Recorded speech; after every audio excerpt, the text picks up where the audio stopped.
Olá, começa agora mais uma edição do Política em Pauta, o podcast do jornal Estado de Minas, que comenta as principais notícias do poder e dos bastidores aqui da discussão política em Belo Horizonte, Minas Gerais e também no país. Meu nome é Bernardo Stilac, sou repórter da editoria de política do jornal Estado de Minas. Estou aqui hoje com meus dois colegas de editoria, Bruno Nogueira. Tudo bem, Bruno? Tudo jóia, Bernardo? É um prazer estar de volta. E com a Alessandra Mello. Tudo bem, prazer, obrigada pelo convite novamente. A partir de agora, eu, Bruno e a Alessandra vamos falar sobre as principais notícias da semana. A gente grava esse programa na sexta-feira, 27 de junho, mais uma semana movimentada com a agenda eleitoral já se antecipando, né? A gente vai falar no primeiro bloco sobre a visita do ex-presidente Jair Bolsonaro a Belo Horizonte, que aconteceu ontem, na quinta-feira.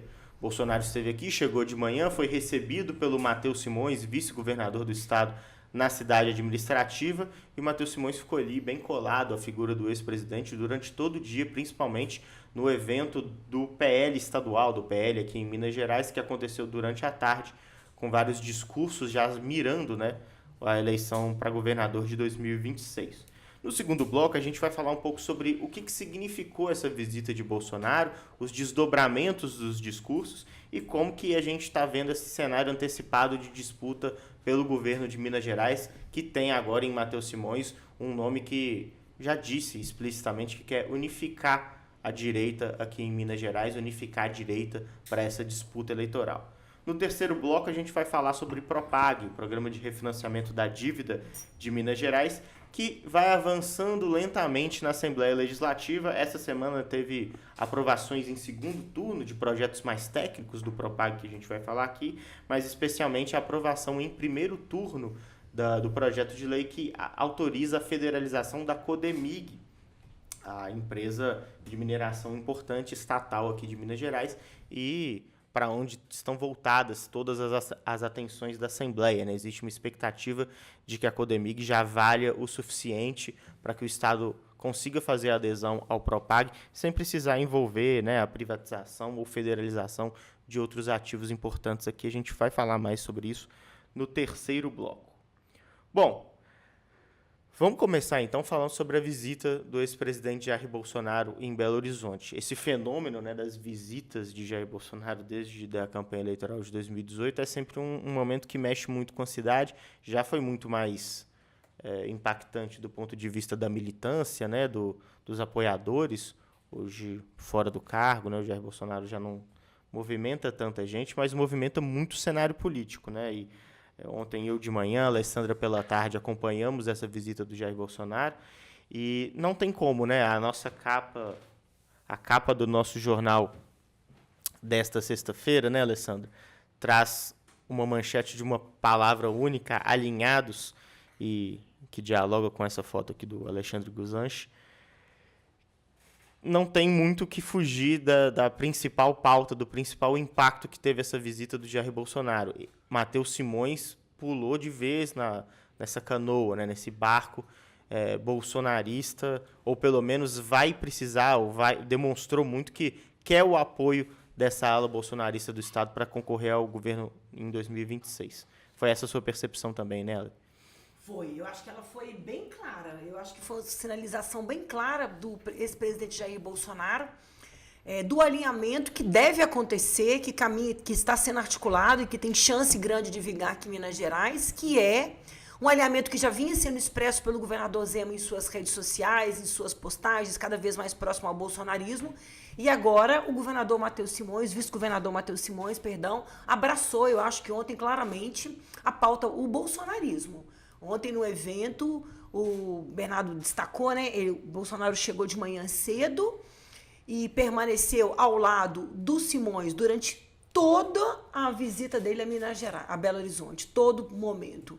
E com falas em defesa da unificação da direita, as falas antipetistas. O Matheus Simões chegou a cantarolar, e eu presenciei, inclusive gravei, volta Bolsonaro. Um pouco timidamente, batendo os dedos na perna assim, mas cantou volta Bolsonaro, volta Bolsonaro. Uhum. Então acho que foi bem característico isso, né, Bernardo? É claro que a gente não pode dizer aqui que o Matheus Simões é uma figura completamente avessa ou que esteve muito distante do bolsonarismo durante a sua trajetória política, né? Vale lembrar que Matheus Simões é o vice-governador do Romeu Zema, esteve em campanha em 2022 muito alinhado a esse público bolsonarista, e quando no segundo turno, depois de Zema já ter garantido a permanência no governo de Minas, o governador assumiu esse papel de organizador do braço mineiro da campanha do Bolsonaro, o Matheus Simões estava lá junto, né? Então, esse não é exatamente um público estranho ao vice-governador, mas ele tinha sempre essa figura de ser um cara mais técnico,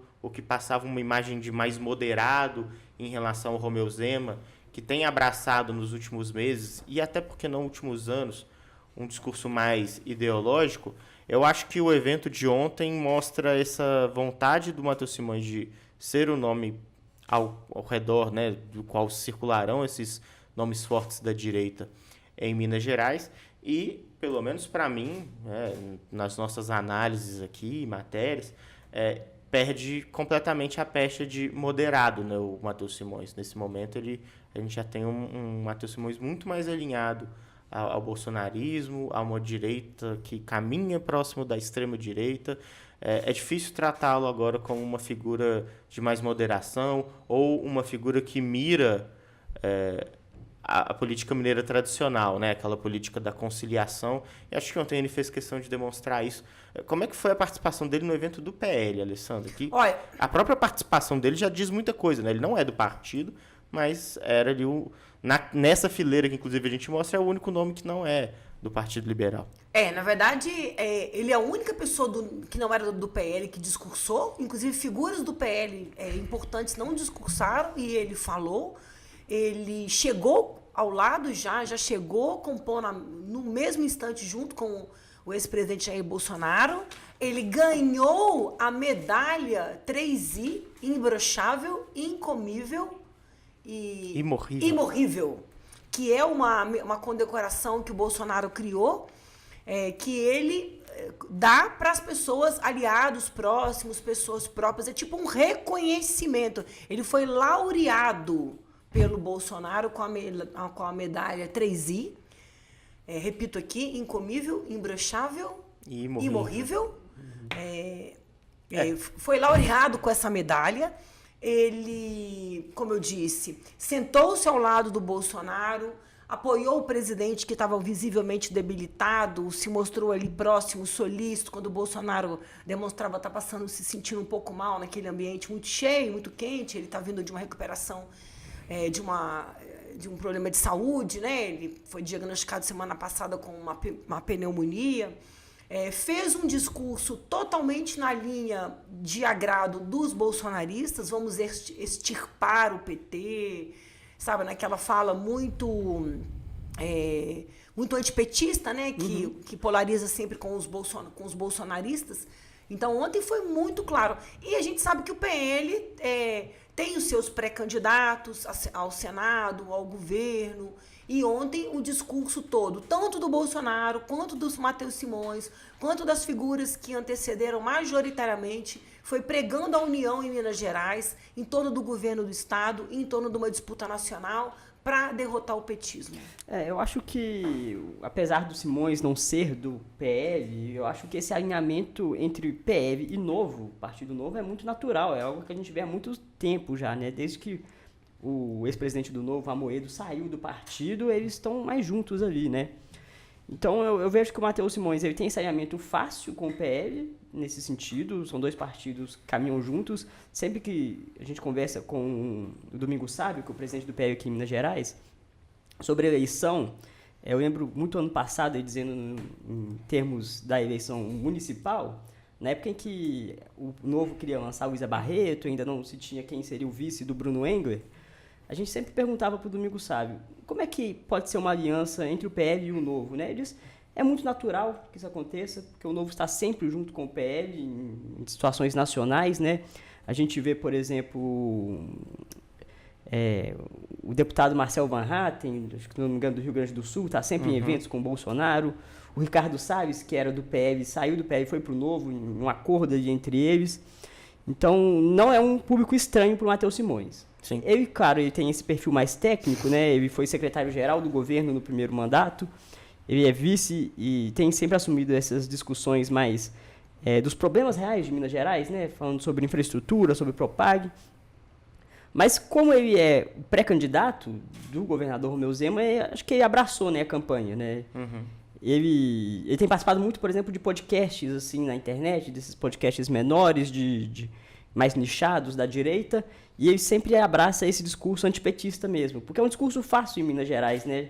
O governo do PT teve alguns problemas com o Fernando Pimentel, muito por causa da dívida também, né? Mas atrasou salários, atrasou repasse para os municípios. Então é algo que ele sempre toca, né? Ele fala assim, não podemos deixar a raposa voltar pro galinheiro, e sempre diz essas coisas assim.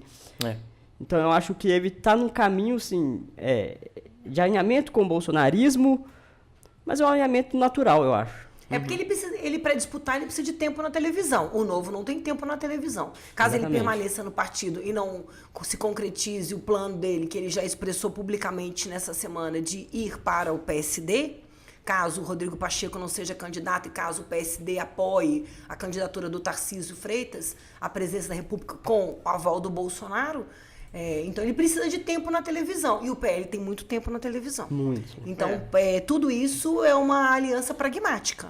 Também, né? Eu acho que agora ficou claro que também é uma aliança ideológica. Eu acho que mas também uma aliança pragmática, né? Eu só voltar. É muito absurdo, né? Inacreditável e um pouco triste que a gente tenha que falar seriamente sobre a medalha imbrochável, incomível, imorrível, mas é algo que está presente na nossa política e com esse reconhecimento do ex-presidente, o Matheus Simões se junta a um grupo muito seleto, mas também muito significativo, que reúne figuras como o primeiro-ministro da Hungria, o Viktor Orbán. Que já ganharam essa medalha.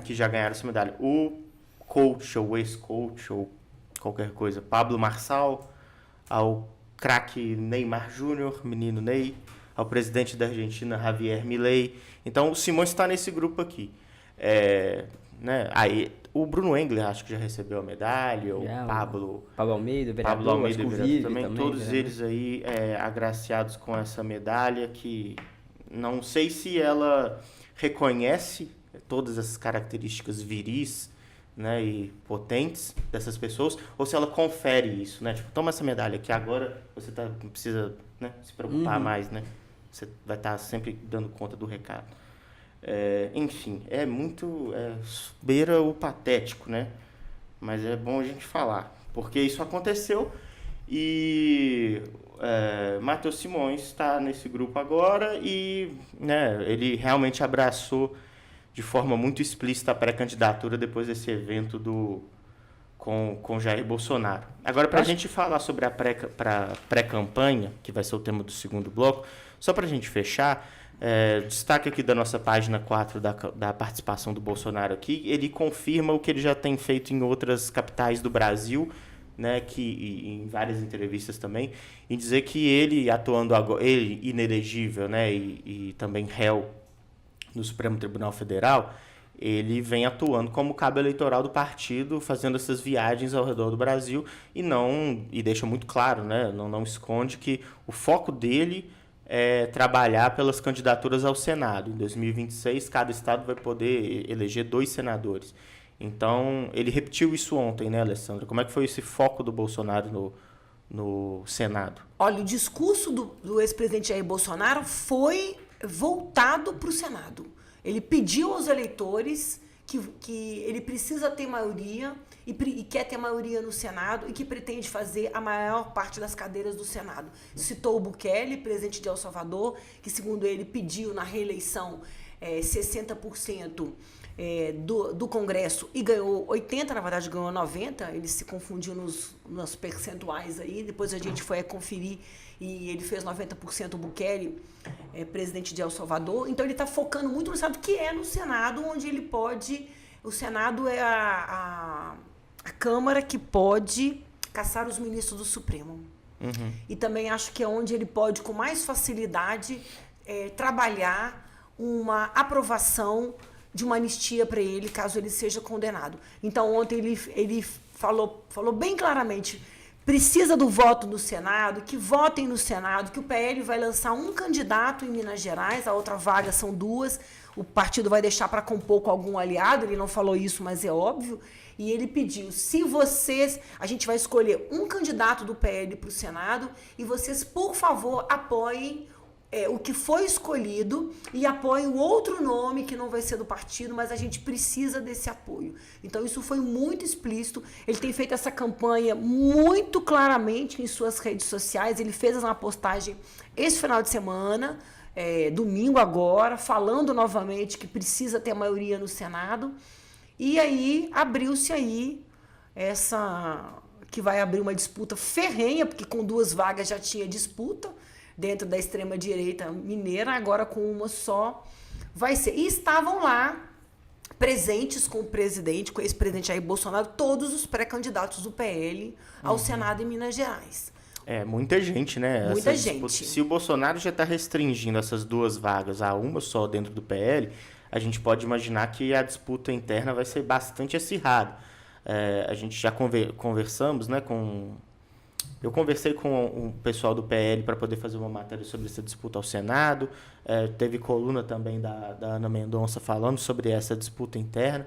E todos os participantes eles deixam muito claro esse comprometimento com a causa do ex-presidente Jair Bolsonaro, que é o questionamento e o possível impeachment dos ministros do Supremo, essa questão também do perdão ao ex-presidente se ele for preso, como a Alessandra destacou. Então, assim, eles fazem muita questão disso. A gente está falando do Domingos Sávio, né, o deputado federal, colega dele de Câmara, o Eros Biondini, e também quem corre por fora, que não dá declarações já como pessoas que miram o Senado, esses 2 que eu disse antes falam abertamente que querem disputar, mas figuras como o deputado estadual Cristiano Caporeso, até como o vereador daqui de Belo Horizonte, o Vire dos Santos, que não falam abertamente nisso, mas a gente sabe que eles são bolsonaristas muito mais... Eles são bolsonaristas de origem, né? Acho que até toda a carreira deles é feita assim, diferente do caso do Domingos Sávio, do Eros Biondini, que tem uma vida pregressa. Então, assim, todo mundo, para poder conseguir essa vaga, né, Bruno? Eles vão precisar estar alinhados, estar comprometidos com essas causas do tem Bolsonaro. Que ser uma coisa muito bem amarrada, né? Porque são 2 vagas de uma eleição majoritária que não é fácil ganhar, né? A gente vai ver uma disputa muito dura para o Senado. Dizem até que, por exemplo, o pai do Nicolas Ferreira pode tentar disputar o Senado, né? Com apoio do deputado federal mais votado do estado. Porque o Nicolas não pode, né, disputar. Pela idade, pelo momento, ele não vai ter idade para se candidatar. É uma questão muito delicada que eu acho que a gente falou dessa ala da direita, a esquerda tem que começar a pensar também, porque a gente está vendo o presidente Lula tendo muita dificuldade no Congresso, porque não adianta eleger só o presidente nesse sistema que a gente vive hoje, né? Porque ele precisa ter maioria na Câmara, ele precisa ter maioria no Senado.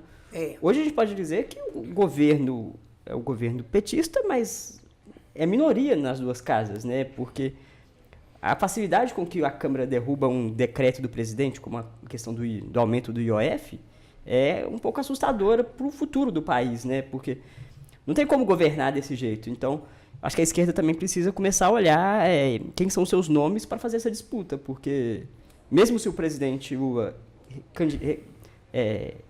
seja reeleito em 2026... Sem base, né, no Congresso. Sem base no Congresso e no Senado. O Senado, que já é um pouco mais alinhado com ele do que a Câmara, se ele perde o Senado também, vai ficar muito complicado. Ele vai conseguir fazer nada, né? E isso já é o que o Bolsonaro já desenha. O Bolsonaro já, talvez, percebendo ali que talvez não possa ser candidato mesmo, só se acontecer um revertério, tudo pode acontecer, porque a história do Brasil já mostrou que tudo pode acontecer. Nesse seriado chamado Brasil, né, que o roteirista sempre nos pega uma peça e vira o jogo da história. Isso pode acontecer, mas o Bolsonaro, inclusive, tem feito essa coisa. Me dá 60%, a gente conseguindo 60% do Congresso Nacional, a gente muda a história desse país. E o Nicolas disse ontem, no discurso dele, que as eleições para o parlamento são extremamente importantes do ano que vem e elas vão definir o futuro, segundo ele, das próximas décadas do país. Eu diria que, Então, em certas proporções, é mais importante que a eleição presidencial, porque hoje o poder do parlamento é muito grande, com a questão das emendas, por exemplo, que a gente já fez matéria sobre isso. Decide muita coisa na vida das pessoas, a Câmara e o Senado, né? E a resposta ao bolsonarismo desse aspecto é absolutamente atrasada, né? Eu acho que, inclusive, essa disputa, lógico, a disputa eleitoral nem começou. Então, obviamente, ela está aberta. Mas essa disputa de fazer a sua base eleitoral entender a importância do parlamento já foi perdida. O bolsonarismo e a direita, de uma forma geral, conseguiu incutir no seu público eleitoral mais fiel muito bem a ideia de que você precisa votar para o Senado e votar para deputado com o mesmo afinco, fazer a campanha com a mesma vontade que você faz para o presidente também. E eu não sei se o público da esquerda vai conseguir fazer com que a sua militância pense da mesma forma para 2026. Porque isso é um discurso que foi favorecido com o fato do Bolsonaro ter ficado inelegível. Então, ele imediatamente voltou suas atenções ao Senado. Isso já está acontecendo há anos, e portanto. Mas ele já vem desde a eleição de 2022. A gente não pode se esquecer de que no segundo turno, um dos argumentos menos ideológicos, um dos argumentos mais factíveis, mais pé no chão da campanha de Bolsonaro, era recordar sempre do tamanho da bancada que o PL conseguiu fazer no primeiro turno. Quantos deputados eles conseguiram, quantos senadores eles conseguiram, e havia o discurso, veja só, se você votar no Lula, ele não vai conseguir governar com esse Congresso. Já o Bolsonaro vai conseguir aprovar o que ele precisa, vai ter vida fácil ali entre os parlamentares. A gente está falando de 2026, se aproximando, com pelo menos 4 anos dessa campanha sobre a relevância das vagas no legislativo já consolidado. Enquanto isso, como o Bruno disse, a gente não vê nem nomes aventados. A gente não sabe qual é o nome da esquerda ao Senado aqui em Minas Gerais. Não tem nem ideia. Não tem. Enquanto na direita tem toda essa turma do PL e todos eles nomes eleitoralmente fortes, e ainda tem o Marcelo Aro, né, que é do PP, secretário de governo do Romeu Zema, e um nome muito forte, com muita ramificação em várias esferas de poder diferentes. E caso haja uma composição PL e Novo, ou PL e Matheus Simões, independente de qual partido ele esteja, para a disputa de governo, essa vaga, uma vaga do Senado, pode, por exemplo, ser moeda para negociação, para composição de aliança. E aí pode entrar um candidato do PL e um candidato do Novo, ou um candidato do Simões. Então pode entrar um candidato do PL e o Marcelo Aro. E eles podem conseguir a maioria absoluta da extrema-direita e da direita no Senado, representando as vagas mineiras. Ontem foi muito claro assim, que a estratégia que eles estão pensando, articulando mesmo para o Estado e para, nacionalmente, Minas Gerais. Bom, vamos aproveitar que a gente entrou no tema eleitoral, falando mais sobre Senado, e vamos discutir sobre os passos, né, a campanha que já está posta por Matheus Simões ao governo de Minas Gerais. Esta que eu mostro aqui é a edição do Estado de Minas de terça-feira. Essa página dupla aqui tem a Berta Macaron, nossa colunista, que já veio aqui também ao podcast, falando sobre a relação entre Pacheco e Simões, né? Recados cruzados entre Matheus Simões e Rodrigo Pacheco. E na página 3 tem uma matéria com as falas do Simões, porque na segunda-feira ele convocou um café da manhã com jornalistas. Um papo mais informal, né? Não é exatamente aquela entrevista coletiva, mas que serve para o governante explicar ali as suas intenções, o que ele está maquinando, o que ele está projetando politicamente. Esse café da manhã com o Simões, jornalistas aqui de Belo Horizonte foram, né, de vários veículos de imprensa. Eu estava lá pelo estado de Minas e ele começou falando muito tecnicamente, né, falou sobre o interesse agora do Estado em divulgar a lista com as empresas que estão no regime de tributação especial. Houve um papo também sobre o Propag, né, uma questão mais técnica, mas o Matheus Simões se deteve mais tempo mesmo para poder falar sobre as amarrações que ele pretende fazer mirando 2026. E aí a gente tem 2 pontos importantes. Se ele encerra a semana abraçado a Jair Bolsonaro, quase literalmente, né, assim, do lado do ex-presidente e conversando muito com o PL, ele começou a semana dizendo que o foco dele é o PSD, de Gilberto Kassab, um partido fisiológico por excelência, né, porque é base do governo Lula. Aqui em Minas Gerais, em 2022, fechou uma dobradinha com o PT para lançar Alexandre Calil ao governo e André Quintão ao vice-governo, Alexandre Silveira ao Senado, então nomes do PSD alinhados ao PT, com apoio ao Lula na campanha federal. Ao mesmo tempo, o líder, né, o maior cacique do PSD, é Gilberto Kassab, que é secretário de governo do Tarcísio de Freitas, o principal nome da direita e o nome com mais força para ser candidato a presidente em 2026 como representante de Jair Bolsonaro.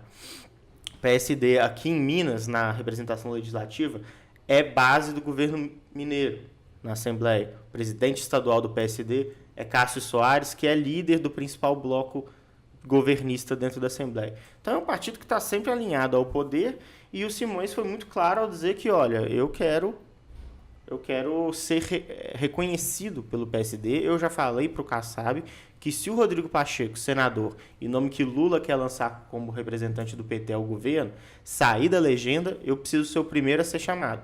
Primeiro a entrar na lista ali de interesse do Gilberto Kassab. Então o Simões falou sobre isso em relação a como ele quer mirar o PSD, e ele até disse essa frase, né? Olha, a direita é um campo que eu conheço muito bem, é um campo que eu domino. Então, o que eu preciso mirar agora são os PSDs. Ele disse dessa forma. Por outro lado, nessa questão de unificar a direita, ele falou que está em tratativas já bem avançadas em falar com o senador Cleitinho Azevedo para que ele desista de uma eventual candidatura ao governo de Minas e apoie a candidatura de Matheus Simões. Ele faz uma analogia com a teoria dos jogos, em relação ao jogo da galinha, né, o jogo do covarde, em que tem dois carros indo em direção oposta e eles vão se chocar, e o movimento que ele quer fazer é arrancar o volante, sinalizando para o Cleitinho, olha, se você não desistir, uma catástrofe vai acontecer, os carros vão bater. Porque, na visão dele, o Cleitinho tem mais 4 anos de mandato no Senado. E o Simões não tem alternativa, ele só tem a opção de concorrer ao governo do Estado, já que ele é será um incumbente, né, na eleição, porque o Zema vai se afastar do cargo, provavelmente para disputar a eleição presidencial. E ele só vai poder disputar um mandato, porque ele já vai assumir o governo de Minas, aí o próximo será a reeleição. E aí o Simões vai ser o candidato natural. Então, assim, ele falou muito, e a gente pode, então, fechar essa semana, né, Alessandro? O balanço da semana do Simões, que é o governador em exercício. A gente esqueceu de falar disso, né? O Zema está no Japão. Há 2 semanas em viagem para a Ásia, passou pela China, agora está no Japão. Acho que ele está voltando por agora, deve estar no avião, inclusive. Diz que ele, inclusive, vai domingo no evento para Bolsonaro, o Zema. Pois é, então São Simões, Paulo. ele aproveitou esse momento como governador em exercício e teve uma semana muito movimentada, porque falou publicamente e apareceu nos noticiários a semana inteira, deixando muito claro, eu quero o PSD, eu quero eles, eu quero ser o nome da direita unificada, e para isso eu conversei com o Cleitinho, mas também estou conversando com o Bolsonaro. O saldo dessa semana para o Simões, se a gente não consegue avaliar se foi positivo ou negativo em termos eleitorais, mas em termos de exposição foi impressionante, né, Alessandro? E uma coisa interessante que na hora que o Simões foi discursar ontem lá no evento Bolsonaro, antes dele, quem discursou foi o deputado Eduardo Azevedo, irmão do senador Cleitinho, deputado estadual pelo PL em Minas Gerais. O senador Cleitinho é senador pelo Republicanos.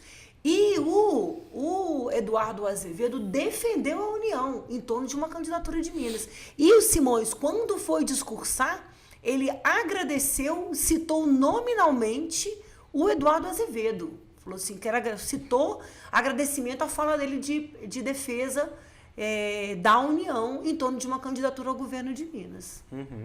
E aí é aquilo que você já estava falando sobre o Senado, né, Bruno? Se tem toda essa organização, claro que com muito tempo pela frente ainda, essas amarrações podem mudar. Mas se já existe toda essa organização de uma unificação à direita, e mais do que uma unificação à direita com um namoro próximo ali com o centrão do PSD, do outro lado, a gente tem indefinição. Não sabe, né? Eu acho que essa amarra partidária é muito interessante da gente pensar, porque nesse momento que a gente está gravando, a gente está falando, os ventos são favoráveis ao vice-governador. Tudo indica que ele está conseguindo avançar nesse diálogo. E a gente fala do PSD, é um partido muito pragmático, né? Um partido que sempre transita em vários campos ali. A gente não sabe se é centro-esquerda, se é centro-direita, se é centrão. É um partido muito difícil da gente classificar.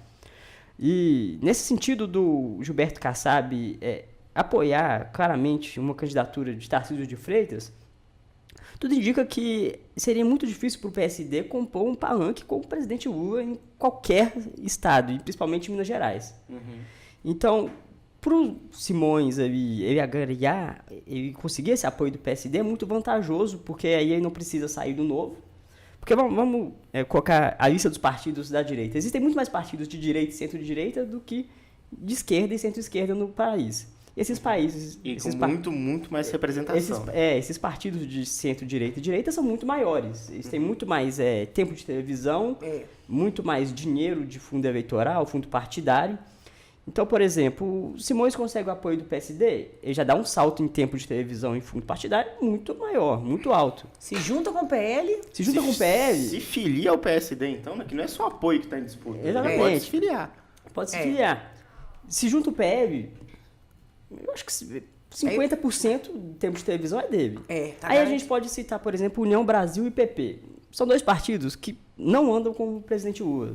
São partidos que têm ministério, mas são partidos muito mais alinhados ao ex-presidente Bolsonaro. A gente fala que o PP, por exemplo... O Ciro Nogueira, essa semana fez artigo na Folha de São Paulo, dizendo que ou é o atraso do Lula ou o avanço moderno, né? Pois é, o Ciro Nogueira, presidente do PP, e foi ministro da Casa Civil do Bolsonaro. Foi ele que comandou a transição de governos. Junto a essa federação União-PP... diria que o Simões teria 70% do tempo de televisão e fundo partidário. Fora ser o governador, né? Fora ser o governador, exatamente.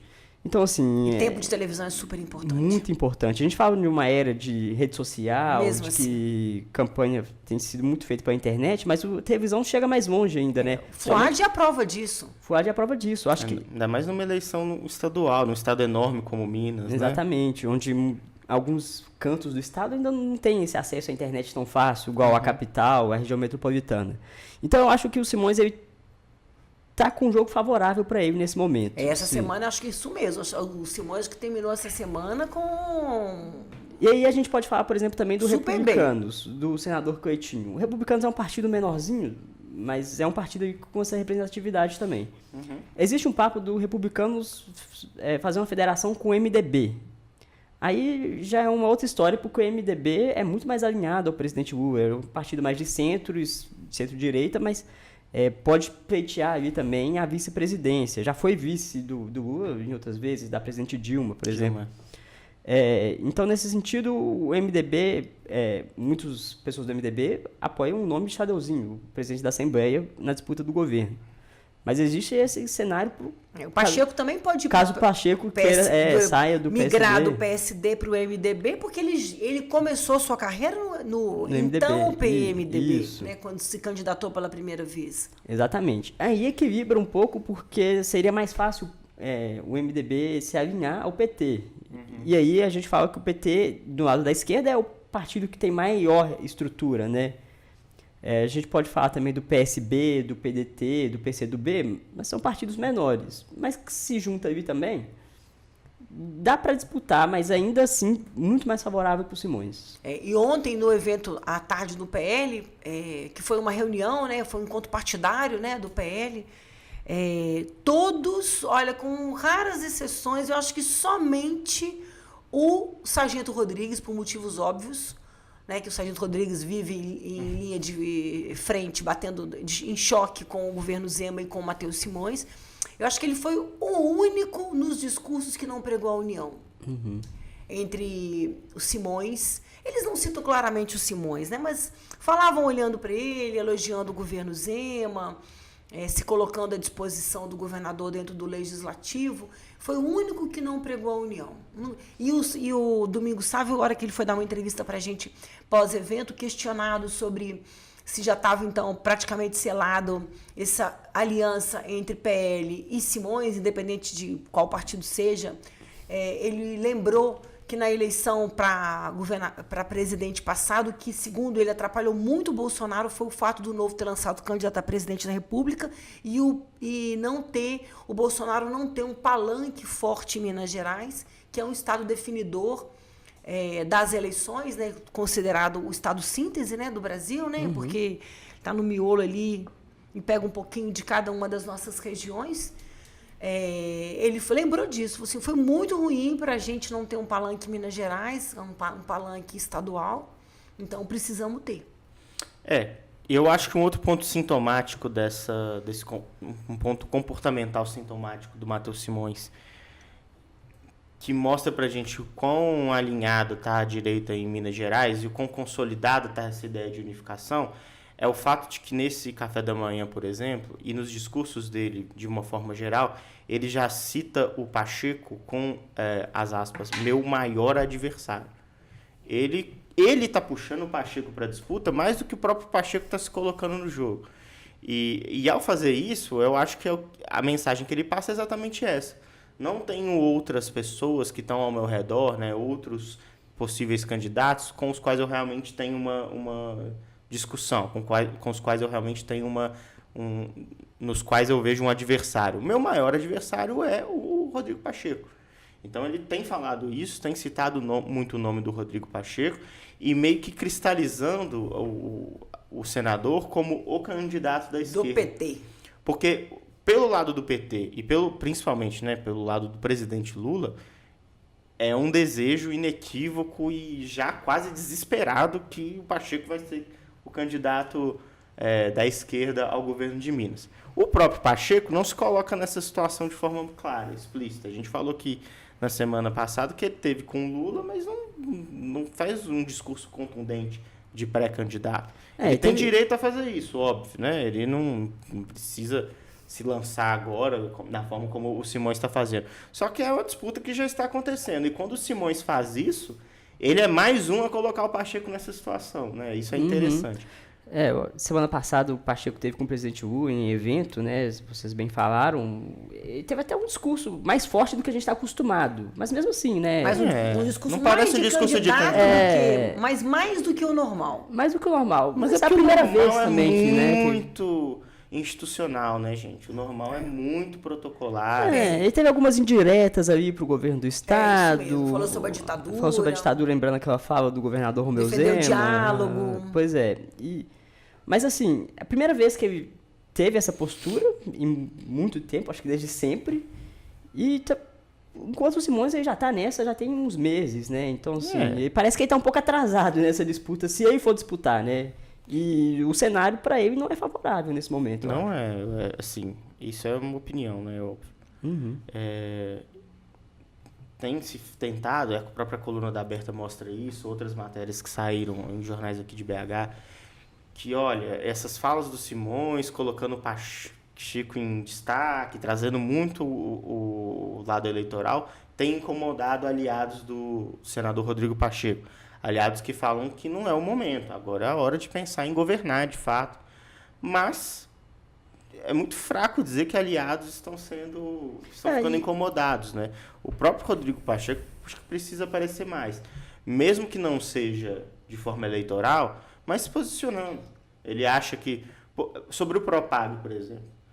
É uma questão que está sendo discutida e é um projeto dele. É um projeto dele que está sendo sistematicamente atacado pelo governo de Minas, que é o maior beneficiário do projeto que ele construiu a várias mãos, capitaneou uma força-tarefa ali para poder criar um projeto que realmente viabiliza o pagamento da dívida do Estado e vai ser aderido pelo governo do Estado, mas antes disso está sendo politicamente minado, como um projeto que o governo de Minas vai aderir, mas é porque não tem nenhuma outra opção melhor. Vai aderir, mas a duras penas, porque, como o próprio Simão já falou em entrevista a gente, está sendo roubado pelo governo Lula. Eu acho que o Pacheco poderia, pelo menos, entrar nessa disputa e dizer, não é assim, não está sendo roubado nada, não. É um projeto bom, é um projeto que a gente pensou. Projeto aprovado por unanimidade. Por unanimidade, um projeto de minha autoria, mas que foi feito junto com o presidente da Assembleia, junto com os deputados mineiros, junto com o Ministério da Fazenda, dá uma resposta, né? Se posiciona, assim, né? Não ficar apanhando cavalo. Eu acho que esse discurso de que não é o momento de fazer essas falas eleitorais é um discurso óbvio. A pré-campanha não começou ainda, né? Vai começar no início do ano que vem. Mas a campanha já está... Mas já tá rolando. E isso pro eleitor talvez não tenha tanta importância assim, né? Porque Mas quem decide gente, isso... no Brasil acaba uma campanha, começa outra. e a gente precisa, por exemplo... A última pesquisa que mostra a avaliação do governo é mais antiga, mas mostra um governo de Minas, pelo menos entre o eleitor, bem avaliado. Sim. Então, assim, falar que não é o momento de falar de eleição, talvez o eleitor não se importe com isso, né? Então... E nas pesquisas que mostram o Simões lá na rabeira, isso é uma bobagem, porque muito tempo. eu sempre cito, o Fuad aparecia Nos últimos, na pesquisa. O Simões lembra do Anastasia, né? Que era vice do Saez. Com tempo de televisão, que é super importante, exposição e apoios, ele cresce.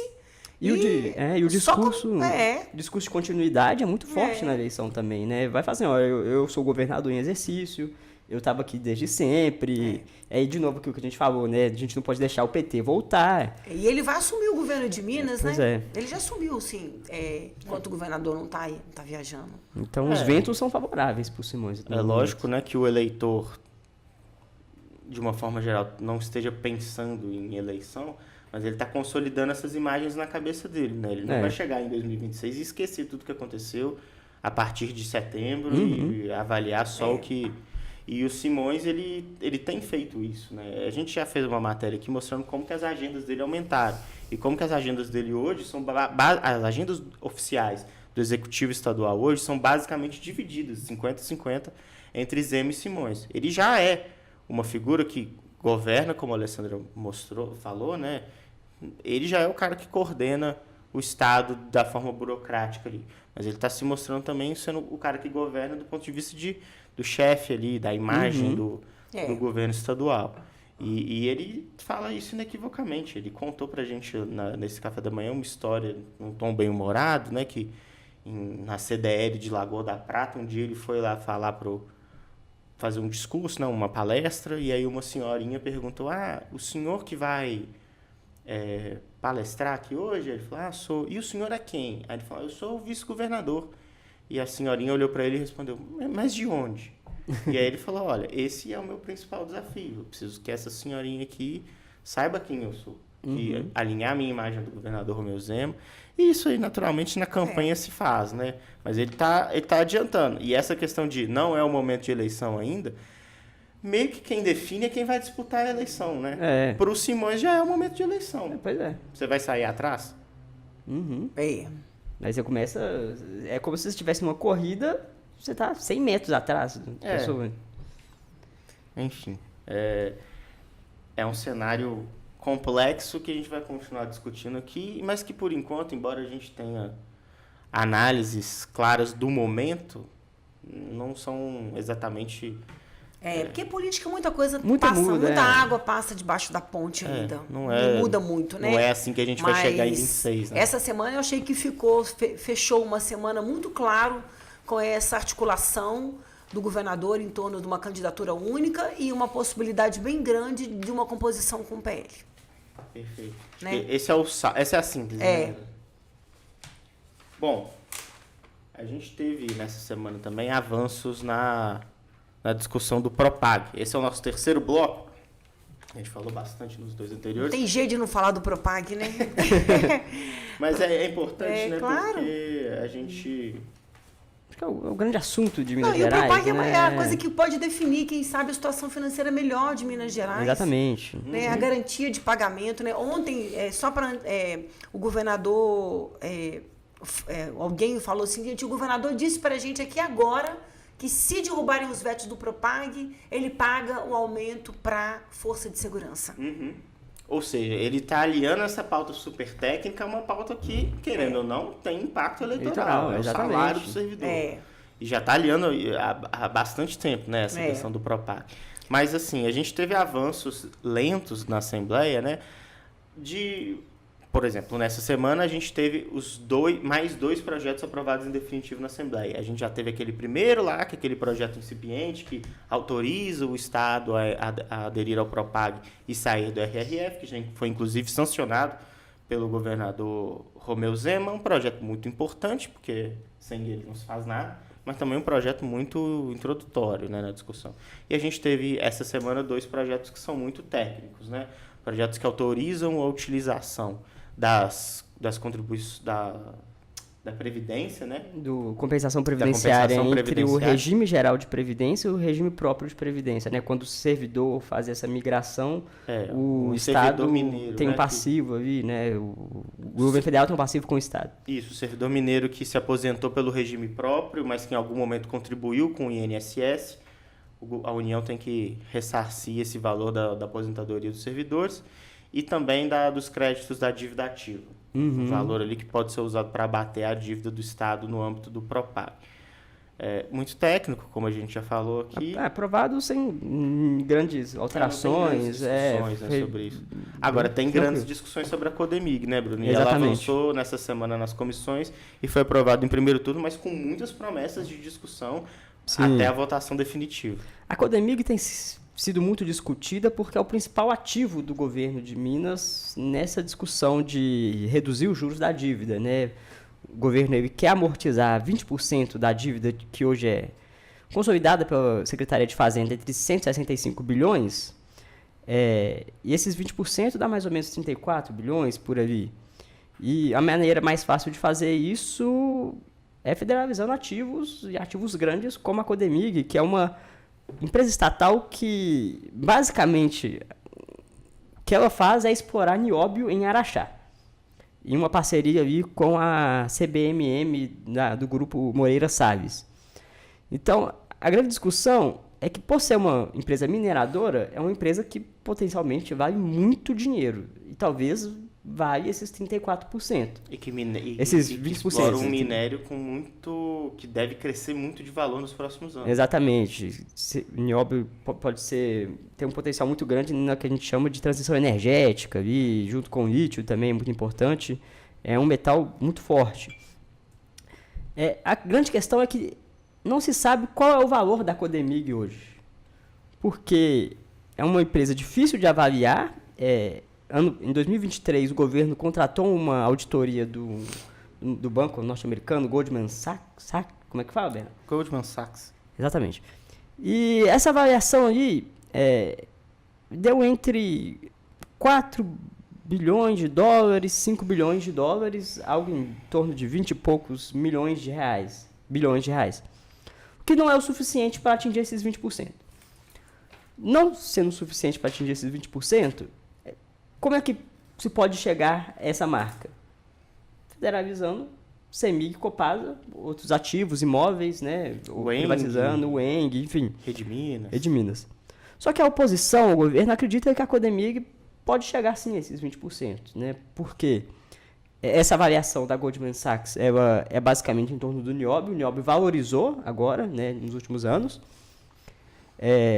Não leva em consideração imóveis da Codemig, né? A gente fala da Codemig, mas é a Codemig Codenge, que a Codenge é a acionista majoritária da Codemig. A Codenge tem outros negócios, a gente pode falar, por exemplo, o Parque das Águas em Caxambu, tem o Expo Minas aqui, enfim. É um complexo ali empresarial muito grande, essas duas empresas. Funcionam bem juntas. E a presidente Luísa Barreto, a presidente da Codenge, já avisou que já contratou a Goldman Sachs de novo para atualizar esse estudo, ver quanto que vale. Mas a oposição acredita que só a Codemig resolve o problema. Então, não tem por que discutir as outras questões. Só que não tem essa sinalização. Então, se não tem essa avaliação, não tem muito o que fazer. O governo quer aprovar mais rapidamente essa federalização, né? E houve um acordo, né? Foi isso, Bruno? Um acordo ali de vamos votar em primeiro turno, mas a gente não vota em segundo turno até ter um valor. Exatamente. Eles querem pelo menos um aceno de quanto vale a empresa. Agora, se o governo estadual vai dar esse aceno ou não, vai cumprir esse acordo ou não, é outra história, né? Já se diz, por exemplo, que na terça-feira a Comissão de Administração Pública, se eu não me engano, Fiscalização Financeira Orçamentária já vota o parecer de segundo turno da federalização dessas duas empresas e possivelmente na quarta já vota em um segundo turno, no plenário. Pode ser um processo mais demorado, pode ter obstrução da oposição, querendo essas informações, porque nesse momento não teve isso. As empresas passaram tranquilamente quando chegou ao plenário, mas no segundo turno a expectativa é que haja uma discussão maior, mais incisiva da oposição. Eu não diria obstrução, né, porque não é de interesse atrasar muito essa discussão, até mesmo porque tem prazo, né, de até 31 de outubro o governo tem que apresentar esses ativos.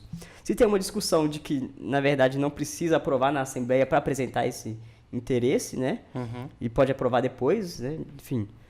E tem também a questão prazos. que a oposição já apresentou emendas que foram derrubadas, mas prometeu apresentar de novo emendas que deixam um texto mais específico, né? Porque o texto ele abre margem não só para federalização, mas também para privatização da Codemig. A oposição quer garantir que, pelo menos nesse caso da Codemig e da Codenge, esteja muito explícito que atrelar, né, ao Propag, ao pagamento da dívida. A Minas só se desfaz dessas empresas se for para federalizar. Até mesmo porque são empresas muito lucrativas para o Estado, né? Elas rendem muito dinheiro para o Estado. E mesmo que não vale esses 20%, vai abater ali talvez 10%, 15%, que já ajuda muito nessa busca, né, por esse valor.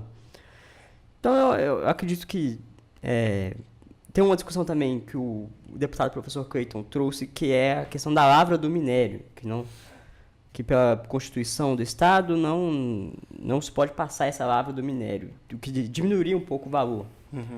E se a gente altera a Constituição para permitir a federalização também da lavra do minério, aumenta muito também o valor. Tem a discussão também de terras raras, né, que se encontrou ali mais minério, mais jazidas de nióbio. Enfim, é uma discussão menos técnica do que previdência, Comprev, compensação tributária. Mas mais complexa. Mas mais complexa, é uma discussão maior a Codemig, né? Envolve muita questão econômica e política também, né? Porque ainda tem um outro elemento dessa discussão da Codemig, que é as tratativas que acontecem hoje entre o BNDES e o Ministério da Fazenda para poder alterar dentro do regulamento do Propag o tipo de avaliação que é necessário ser apresentado para poder definir qual que é o preço dessas empresas. O BNDES já havia dito ao Matheus Simões, há 2 semanas, que não conseguiria apresentar uma avaliação da forma como foi determinada dentro do Propag até o final desse ano. Ou seja, Minas deveria aderir ao Propag sem saber exatamente quanto que poderia abater do valor da dívida, porque não sabe quanto que valem seus próprios ativos. E aí, nas discussões com o Ministério da Fazenda e com o governo de Minas, o BNDES apresentou algumas possibilidades de solução temporária. Vale lembrar, né, que pelo Propag o BNDES é quem vai fazer essa avaliação. A avaliação no âmbito do Propag estava definida pelo Programa Nacional de Desestatização, que é uma avaliação que o BNDES faz quando vai privatizar alguma empresa. E ela é muito lenta, demora... A mais rápida que eles conseguiram fazer foi em 9 meses, porque exige uma avaliação muito minuciosa mesmo. E precisa, né? Porque quando você vai privatizar uma empresa, você precisa saber exatamente quanto ela vale, para não sair perdendo. O Estado não sair perdendo. E aí ele propôs ao Tesouro Nacional ou que eles façam uma avaliação não nesses moldes do Programa Nacional de Desestatização, ou também que o próprio governo de Minas ou os governos estaduais possam contratar consultorias próprias, e aí esse valor vai ser válido como valor preliminar das empresas. Então, nesse caso, se for aprovada essa mudança, o governo de Minas vai poder, né, a Codemig vai poder contratar a Goldman Sachs lá, e a Goldman Sachs vai falar, o valor é 30 bi. Aí esses 30 bi ficam valendo como valor preliminar de amortização da dívida, pelo menos até o BNDES conseguir fazer a avaliação definitiva. Tudo isso, lógico, tem questões técnicas, né, porque é a capacidade que essas empresas e consultorias vão ter de fazer a análise, mas tem questões políticas também, né? Essa questão do prazo, do jogo tem que ser rápido, a gente pode ter um pouco mais de parcimônia nisso aqui. Isso tudo é uma questão absolutamente negociável dentro da Assembleia, negociável entre o governo de Minas e o governo federal, e aí entra toda essa questão do Propag, né? Como o governo de Minas lida com o Propag, como o governo federal trata o Propag em relação aos estados.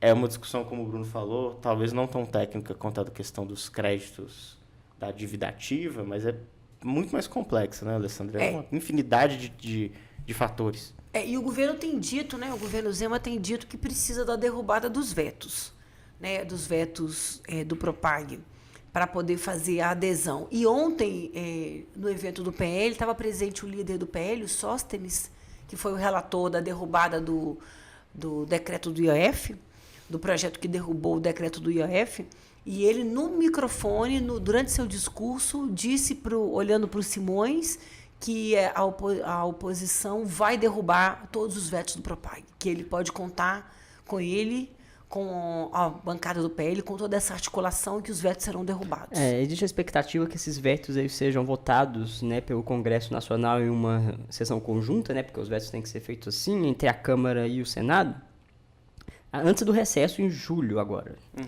Então, talvez daqui a 2 semanas o presidente Davi Alcolumbre chame novamente uma sessão conjunta, bote em pauta esses vetos e derrube. É bem possível que isso aconteça porque, de novo a gente falou, o governo Lula aparentemente é um governo que não tem maioria nas casas. Não tem, né? Aparentemente não tem. Nesse momento está nas cordas, né? É a hora de pautar todos os vetos que eles quiserem derrubar, porque o momento é favorável. Exatamente. Só para falar mais uma coisa da coisa. E esses vetos já tinham sido pautados, Bruno, desculpa me interromper, claro. Só que eles não foram votados por um pedido do Cláudio Castro, governador do Rio de Janeiro.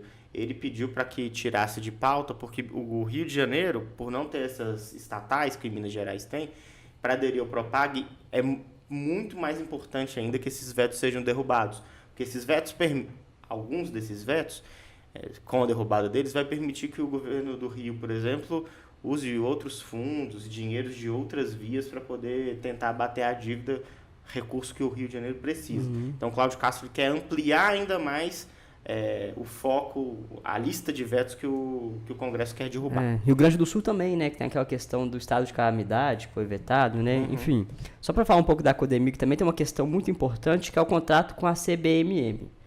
A gente falou que a Codemig, o grande negócio dela é explorar nióbio, mas quem explora mesmo é a CBMM. A Codemig, ela tem a mina de nióbio, né? Quem bota a mão na massa, né? Basicamente, o parque industrial é da CBMM e esse contrato está para acabar. Esse contrato, se eu não me engano, tem mais 6 anos.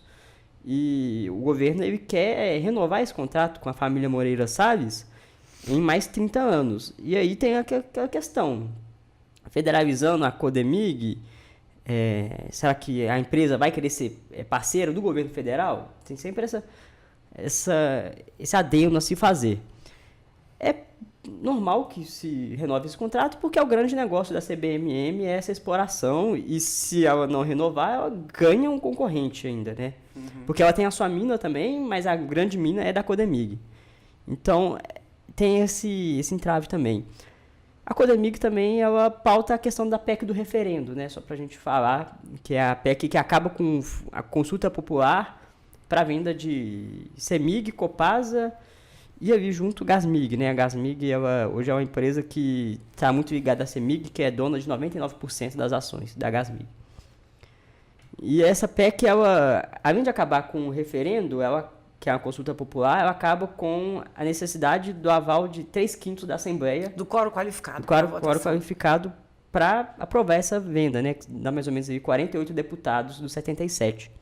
É uma discussão que, por ser uma PEC, está na Comissão de Constituição e Justiça primeiro, e nesse momento a oposição faz uma obstrução. Isso sim é uma obstrução clara, porque não é de interesse da esquerda, desses partidos, que se retire essa consulta popular, né? Eles acreditam que é um instrumento muito importante de democratizar essas empresas, mas vai ser difícil segurar isso, porque teve essa votação, teve uma pauta agora, uma reunião quarta-feira, não foi votada, a oposição conseguiu obstruir ali por mais ou menos 2h30, e o presidente, né, da CCJ, o deputado Durgal Andrada, e a oposição, a base, chegaram a um acordo de jogar essa análise para segunda-feira.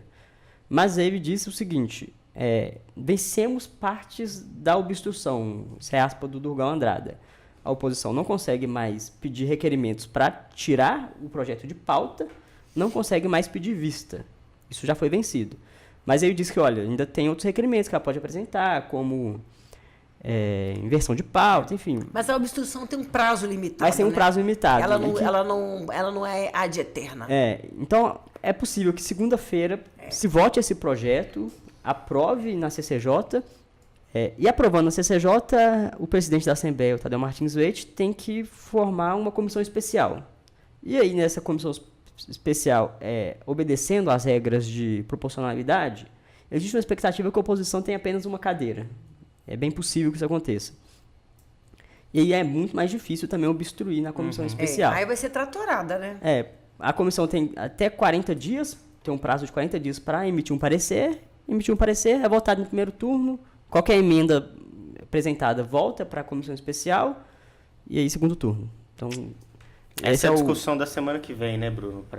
Sobre propaganda na Assembleia. E essa é a discussão mais quente da semana. E essa é uma discussão muito pesada, porque se trata de CEMIG e Copasa, né? Água e energia. Água e energia é fundamental. A CEMIG tem um valor até um pouco sentimental com os mineiros, a Copasa também, mas a Copasa já tem uma reclamação maior, né, dos serviços prestados, principalmente no interior. Mas é uma discussão muito forte. Os servidores, por exemplo, muito presentes, os sindicatos. Essa sessão de quarta-feira foi marcada de última hora, assim, não estava na pauta. E mesmo assim, os servidores foram lá, foram avisados e lotaram a Assembleia, viu? Pois é, a gente deve então ter mais uma semana quente. Dá para garantir que propague no podcast da semana que vem. Sem dúvida. Até o final do ano, todo dia, toda semana vai ter Propag, enquanto não for aprovado. E depois que for aprovado, a adesão, a empresa entrou, bateu juros. Tá pagando direito. Tá pagando, o Propag vai ser discussão longa. A gente tem 2 blocos rolantes aqui no programa e um que é sempre destinado ao Propag. Mas é isso, falamos bastante, semana quente, né, do ponto de vista eleitoral, mas também do ponto de vista da política aqui mais institucional. Alessandra, obrigado pela participação. Até semana que vem. Até semana que vem. Bruno, até semana que vem. Até semana que vem, Bernardo. Tchau, tchau. A gente fica por aqui. O podcast Política em Pauta, essa e todas as edições anteriores, estão disponíveis no Spotify, no seu agregador favorito de podcasts, também no YouTube, no canal do Portal UAI, para você, além de ouvir, assistir a gente comentando aqui, mostrando os jornais e discutindo os principais temas da política mineira. Claro, as atualizações diárias, né? A cada minuto você acompanha no em.com.br. Um abraço e até a próxima.